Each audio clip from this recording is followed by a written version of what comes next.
BRS పార్టీకి ఎంత కమ్ముడు పోయినాం? రోహిత్ అన్న, మీరు ఫస్ట్ క్వశ్చన్ ఇటువంటి క్వశ్చన్లు అడగడం చాలా తప్పు అన్న. తప్పు అని నువ్వు అన్నకు ప్లీజ్ అన్న. అమ్ముడు పోనీ ఇంకేమన్నా ప్రాస్టిట్యూట్లమా అన్న? షర్మిలమ్మ గారు పార్టీ ఎత్తేసిన సందర్భంలో మీరు కాంగ్రెస్ పార్టీకి సపోర్ట్ చేయాలి అన్నప్పుడు మీరు కాంగ్రెస్ పార్టీకి సపోర్ట్ చేయకుండా మీరు బీఆర్ఎస్ పార్టీలో ఎందుకు జాయిన్ అవ్వాల్సి వచ్చింది? మరి పబ్లిసిటీ చేసుకోండి, మీరే క్యాండిడేట్లు అని చెప్పుకోండి అని చెప్పింది అన్న షర్మిలక్క. చెప్పినాక ఒకటేసారి పార్టీని సైలెంట్ చేసింది. ఎంతోమంది జీవితాలు కూడా వైఎస్ఆర్టీపీ అనే పార్టీని నమ్ముకొని కూడా నాశనం అయిపోయిన దాఖలు ఉన్నాయన్న ఇప్పటి వరకు. ఇప్పుడు నీ పరిస్థితి కూడా అంతేనా? దిక్కుదివా లేకుండా చాలామంది వైఎస్ఆర్ అభిమానులను మోసం చేసిపోయిందన్న తెలంగాణలో. మోసం అంటున్నావు, బయట చూస్తేనేమో షర్మిల గారిని జగన్మోహన్ రెడ్డి గారు మోసం చేసిన అంటున్నారు. ఇక్కడ కోడలని చెప్పినావు, సడన్గా అక్కడ ఆడపడి సెటిల్ అయిపోతుందన్న ఇక్కడ కోడలు.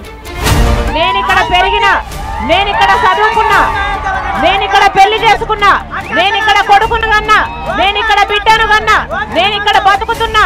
నా బతుకు ఇక్కడ, నా భవిష్యత్తు ఇక్కడ, నా గతం ఇక్కడ. ఇది నా తెలంగాణ కాకుండా ఎట్లవుతుంది? పార్టీ క్లోజ్ చేసేసింది, వైఎస్ఆర్ గారి పరువు తీసేసింది.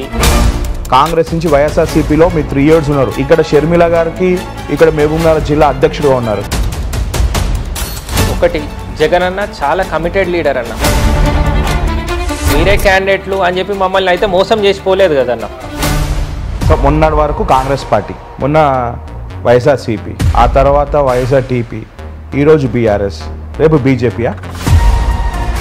నేను ఎప్పుడు బీఆర్ఎస్ పార్టీలోనే ఉంటాను, బీజేపీ దిక్కు కూడా చూడనన్న. సగం ఏజ్ అయిపోయింది, 17 సంవత్సరాలు సస్టైన్ అయితే పోయింది.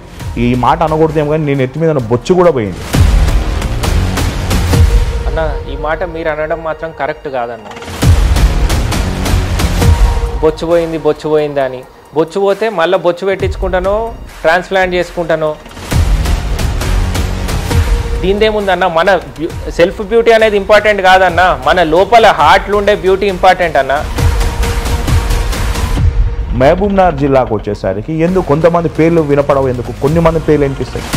మామ్నాడ్ టౌన్ అంటే శ్రీనివాస్ గౌడ్ గారు అంటారన్న.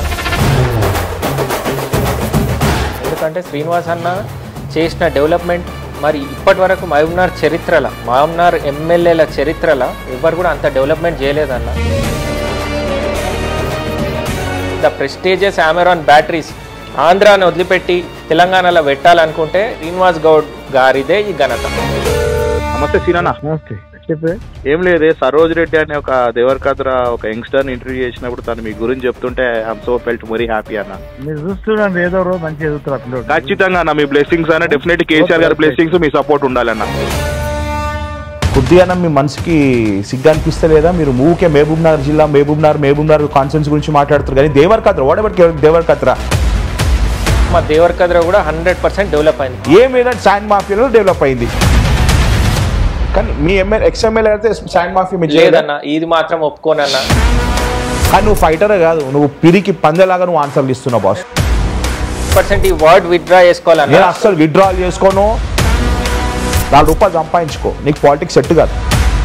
50 సంవత్సరాల తర్వాత కూడా మహబూబ్నగర్ జిల్లా అనేది వెనుకబడ్డ జిల్లా. మనుషులు వెనుకబడ్డారు కానీ ఆర్థికంగా లీడర్లు మాత్రం చాలా స్ట్రాంగ్గా ఉండిపోతుంది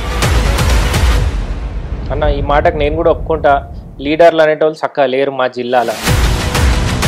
ఆల వెంకటేశ్వర రెడ్డి గారు చాలా చెక్ డ్యామ్లు కట్టించిండు, రైతులకు చాలా మేలు చేసిండు.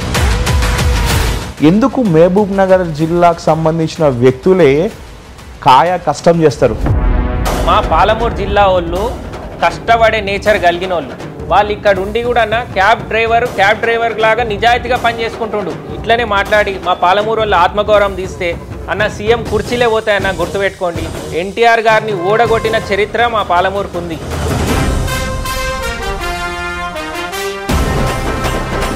కాబట్టి అన్న మామ్నార్ వాళ్ళతోటి మాట్లాడాలన్నా కొంచెం ఆచితూచి మాట్లాడాలి. వాళ్ళ ఆత్మగౌరవం జోలికి ఎవ్వరు రావద్దన్న.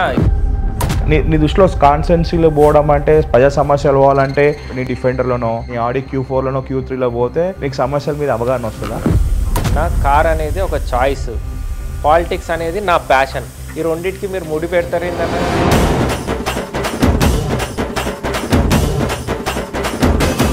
ఫిరోజ్ భాయ్ గుడ్ ఆఫ్టర్నూన్. రాజా బోల్ బోల్ బోల్. ఫిరోజ్ భాయ్ జూబ్లీ హిల్స్ కాన్స్టిట్యున్సీ అంటున్నారు, దానికి మీ సమాధానం? రిపోర్ట్ తెప్పించుకోండి, ఇంటెలిజెన్స్ నుంచి, స్పెషల్ బ్రాంచ్ నుంచి, ప్రెస్ దగ్గర నుంచి, పబ్లిక్ దగ్గర నుంచి. టికెట్ గెలిచి వస్తా, ఆ సీట్ గెలిచి వస్తా, కాంగ్రెస్ కి గిఫ్ట్ ఇస్తా. మీ ఫాదర్ అచ్యుతారెడ్డి గారు top criminal lawyer in the state.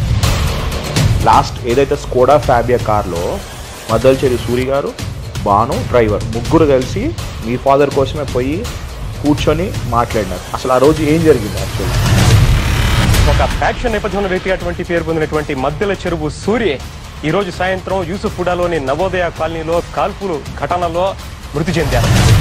అసలు బానుకి చంపాలని ఆలోచన మీ ఫాదర్ని కలిసిన తర్వాత వచ్చిందా, లేకపోతే కలవక ముందే మార్నింగ్ నుంచి ప్రిపేర్ అయి ఉండొచ్చా? ఆ కార్ కూడా నాదే యాక్చువల్గా. అంటే సరోజ్ రెడ్డిని ఒక పార్టీని పట్టుకుంటే లీడర్ అవుతాడా, లేదా పొలిటీషియన్ అవుతాడా, ఎమ్మెల్యే అవుతాడా? సొంతంగా దమ్ము లేదా మీరు కంటెస్ట్ చేయడానికి? 100% దమ్ము ఉంది కాబట్టి అన్న ఈ రోజు కూడా సరోజ్ రెడ్డి అనే వ్యక్తి కనుమరుగు కాలేదు. 100% అన్న దమ్మున్న లీడర్ని కాబట్టి ఈ రోజు కూడా పొలిటికల్ మార్కెట్లో ఉన్నా ఈ రోజు నేను.